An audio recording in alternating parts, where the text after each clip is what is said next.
I met Charlotte Salomon through my professor in university.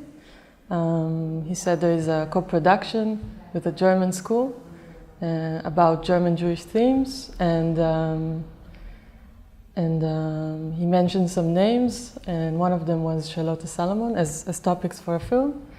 And it was the only name I haven't heard before.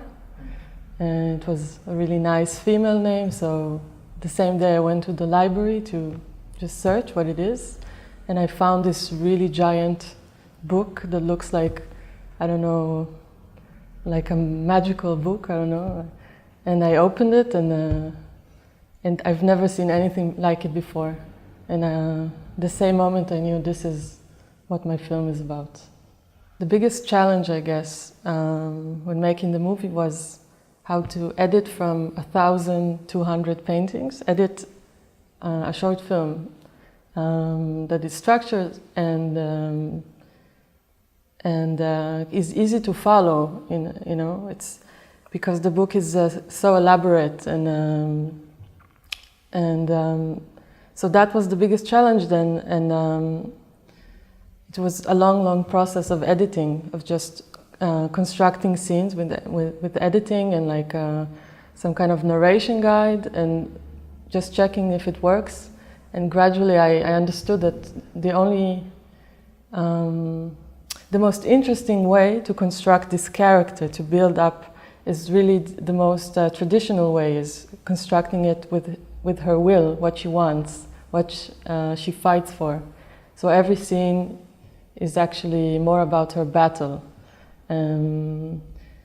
as opposing to constructing it from things that just happened to her, because she had so many tragic and dramatic events in her life, but I chose the ones that were most important for her, and also the things that she made for herself. And I feel this is why you feel like you get to know her, because it's constructed from her actions. Sound-wise, it was the same. She has so many texts. I mean, the paintings has the text inside them or in a sheer paper on top of them, and it was a long process of editing and sometimes changing the words so you can follow them when you're listening. And then building the world with sound, so it will be cinematic, you know.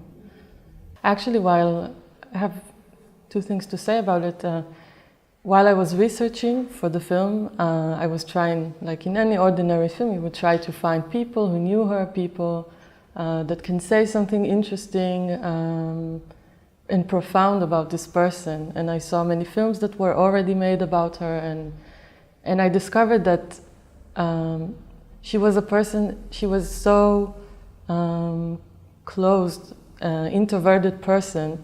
No one knew her. No one had anything interesting to say about her. All they said was she was very quiet, and I thought, when you look at her work, she is so sarcastic, and I don't know, it's just, there was this giant gap between how people perceived her and how she told about herself, like what went on inside her head. And I realized that going with her way of telling the story is the most interesting thing about her. And I also feel like in the beginning of the film, when I wrote the script, it was supposed to be with, I guess, 2 animation scenes that were cut off. Yeah. And after a while, I thought it doesn't, in the beginning it was supposed to be a very vivid kind of animation, and very soon I realized it doesn't work, because if there is any power in the scenes, it's the ability to imagine. And in the moment you put something too vivid inside, you lose the magic. You know, if there was any magic, then you lose it. So I feel like the ability to imagine something is actually what cinema can provide, you know. And in this sense, I use the sound and the image and like this game between them to make the viewer imagine what could have been there or what might have been there, and this, I guess, this is why the film kind of requires the viewer a bit of concentration and imagination, but I don't know, I hope it works.